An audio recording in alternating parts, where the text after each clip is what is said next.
Le troisième type des mécanismes des effecteurs cellulaires du système immunitaire, c'est la cytotoxicité naturelle ou dépendante des anticorps, la DCC.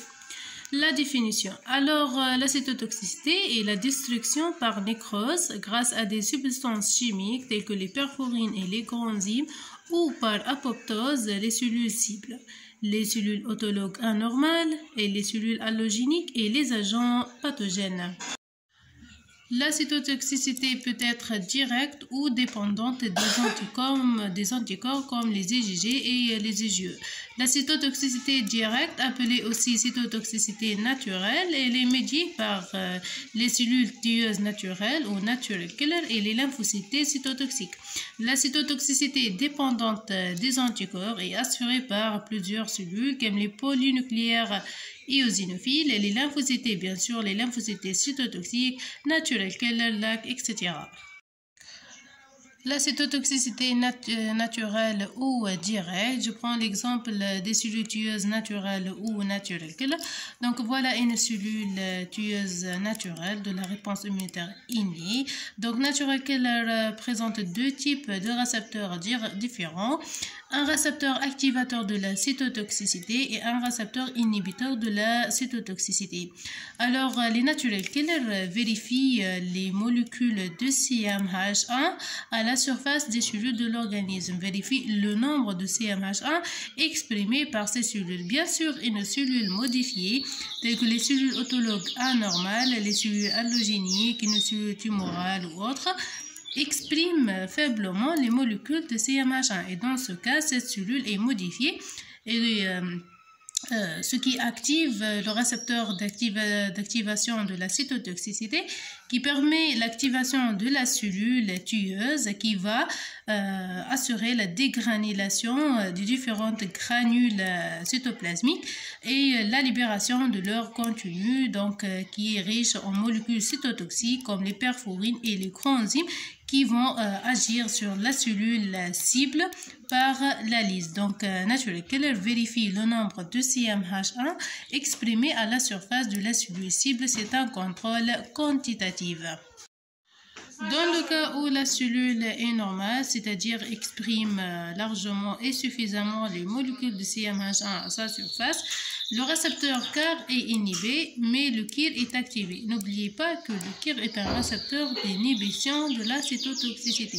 Donc, lorsqu'il est activé, il n'a pas de cytotoxicité, pas de dégranulation, pas de libération du contenu cellulaire, pas de lyse de la cellule.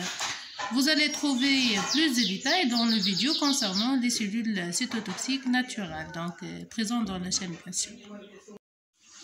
Le même principe pour les lymphocytes cytotoxiques. Donc, comme les lymphocytes cytotoxiques sont restreints aux molécules de CMH1 pour reconnaître le peptide antigénique par leur TCR, donc ici, c'est une double reconnaissance. Donc la première reconnaissance, c'est la reconnaissance du peptide antigénique ici.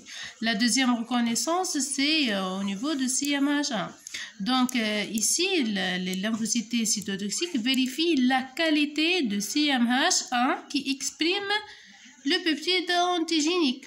Dans le cas où la qualité ici de CMH1 n'est pas bonne, modifiée ou autre, non, donc la qualité, la cellule est activée et va produire des perforines et des coenzymes, toujours sont les molécules cytotoxiques, qui vont agir sur la cellule en provoquant la lyse de cette cellule-là. Donc, ces lymphocytes cytotoxiques vérifient la qualité de CMH1. Il s'agit d'un contrôle qualitatif et non quantitatif, comme le cas de natural killer. En fait, c'est la seule différence entre les deux.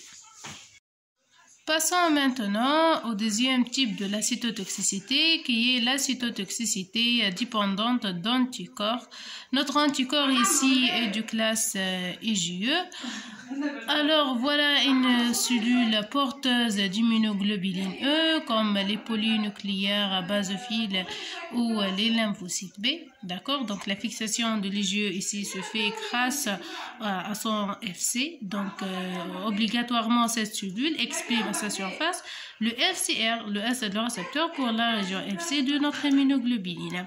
Alors voilà un allergène. Donc la reconnaissance de l'allergène par la région FAB de notre immunoglobuline E permet l'activation de cette cellule du système immunitaire et agir par la libération de substances inflammatoires comme l'histamine qui va interagir sur l'allergène provoquant la lyse de cet allergène-là.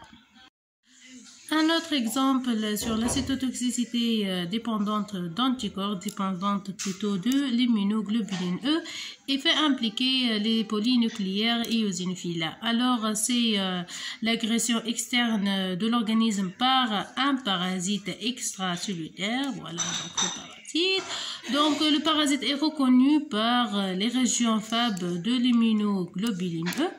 Donc voilà la fixation de l'immunoglobuline E donc sur le parasite. Par la suite, les polynucléaires eosinophiles se fixent sur la région FC de l'immunoglobuline E par ses récepteurs, le FC-R2 ou bien le CD23.